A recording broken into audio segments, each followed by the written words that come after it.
Alright guys, I'm back. Now, according to my diagnostic, I was advised to do a sweep. Where you're watching the voltage and you activate the throttle. Your voltage should go, your voltage should move with every throttle application. That's not happening, guys. I'm still stuck on 1.2. In fact, if you unplug this TPS, your voltage should go high. That's a loss of ground. Okay, so with this being unplugged, guys, my voltage should go high. Now I don't have a helper, so like I said, I got the throttle propped up. So look, I got this unplugged. Let me go back to my scan 2 readings. That's why I need my laptop. I can do everything right here, but I don't have my laptop today, so I got to walk back and forth to the computer. Let's go to the computer. All right, on the TPS, where is it at? Well, I'm still stuck on 1.3, so something's not right, guys. I should have high voltage in that TPS right now.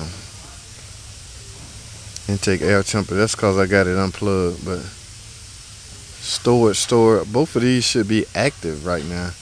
Okay guys, let me look at something. Alright guys, so I'm got tired of walking back and forth to the computer looking at voltage. Now I want to show y'all something. Y'all can see where to go. TPS calculated voltage 120. That is kind of high, guys. Minimum TPS 1.18. Alright, this is the throttle body off that old engine. I just brought the whole intake manifold over and plugged it TPS in right here. Okay, so it is plugged in. Now guys, you guys understand when you unplug a sensor. Okay, I'm about to unplug this. When I unplugged that voltage should have went, I'm done with this. That voltage should have went high, guys. That voltage did not move. Alright. So something is going on between the wiring and something is going on with the circuit. The wiring up to the PCM. Now let me try something. Here's my TPS right here. So if I plug this in, that's a TPS that the customer replaced. I'm still at calculated 1.2. Alright, now let's try something. I want y'all to see.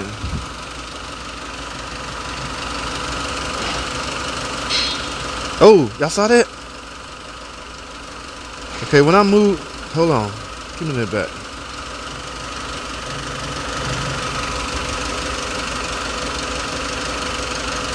I just saw something, guys. There's something wrong with this connector. Look at that. I'm holding this connector up. Look at that. Calculated TPS is 75, which is where it should be. Yes! Now, if I let it go, let's see, 75. Okay, it's still at 75. Now, I guarantee you, it went back up to 120. Okay, so that's what's turning the light on. At 75, which is where it's 0.75, which is where it's supposed to be, there's no light on. Okay guys, it's all making sense. Push this in. Yep, I go to 75. That's where TPS should be. So there's an open circuit between here and the computer, and this problem is likely in this stupid connector. Is my voltage high now?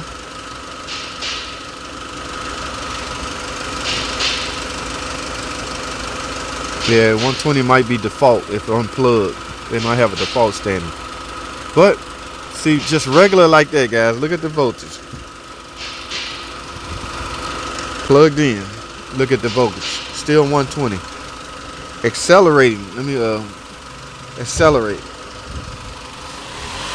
It's not moving. Okay, it's moving now. See, it's not moving on command. And I'm showing TPS voltage at 1. Let me push this in. See, can I get 70? Look, down to 0. Down to 75. That's where. Yes, guys. I got a problem from here to here. What I'm going to end up doing is replacing this whole.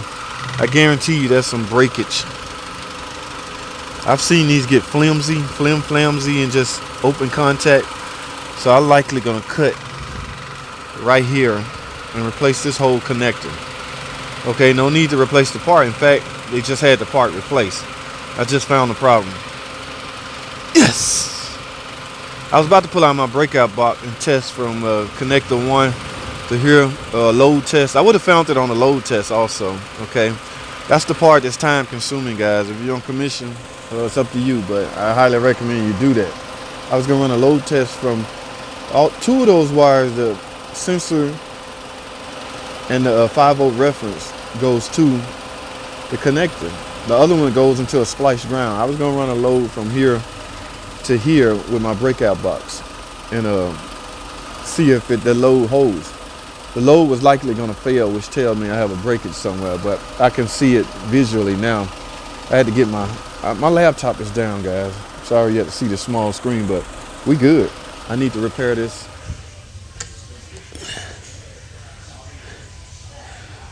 All right, guys. I'm gonna clean this up. This is gonna have to do, guys, because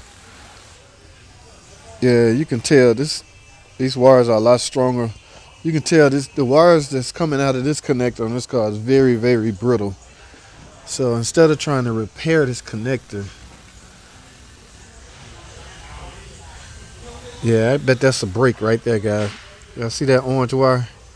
One of these wires is broken, and I had time to track it down. So the counter, I'm just gonna splice in a totally new connector. This way is simpler, guys. You just merely go color to color. Go from the same color. I'm gonna clean this up, repair this connector, splice this in, and connect it. Then we're gonna look at the readings again afterwards, guys. All right. So, guys, when you do this, make sure you do it right, guys. Don't just cut the wires and squeeze them together and tape them up. No, I'm gonna use solder, rosin core solder, and some heat shrink tool to make this. I want this contact to be on point, okay, for this to last long. All right, so stay tuned, guys. All right, guys, I got it wrapped up. Here's an old connector. Like I said, I think the contacts are just coming loose inside of here. I got a new connector, complete connector spliced in. Went way down on the wiring, so it's a long length of wiring. I caught myself making it as professional looking as possible. Now, let's go retest this thing. Got my scan tool installed, key on. Let's go to the computer, guys. Alrighty, where are we at? Okay, right here. 6 codes, but you know, some of those are likely erroneous. Now I want to take a peek and see why is this flash. Oh, that's for P0128, so I'm not gonna mess with that. As far as fault codes, let's look at all DTC. Yeah, this all the, and guys, look what's unique about these codes now. None of them are active. They're all stored. Okay, except for this trunk. He did complain about his trunk. Now, I already did a video on this, so I'm not going to bother discussing this. In fact, if your deck lid do not work and your switch is shorted out, go take a look at this video right here. I got it into depth about that particular problem and what you have to do to fix it. All right, this is exactly what he needs. All right, so, but for now, we're going to stay focused on the problem at hand. We're going to erase all these codes.